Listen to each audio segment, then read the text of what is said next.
one of the things that I've made a point of in my anatomy book was when I talked about cells, and I talked about the fact that the single most important characteristic of a cell is that it's got an inside and an outside and a boundary in between. And it's able to maintain a constant environment internally. Cells are all capable of doing that. And in fact, it's the last thing they do before they die. So it seems to be the most important thing as far as they are concerned. And I wonder if the same thing might be true for whole complex organisms like a human being.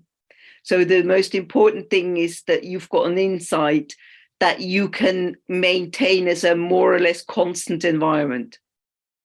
In other words, you can feel okay inside and you can keep getting knocked off that okay and return to it.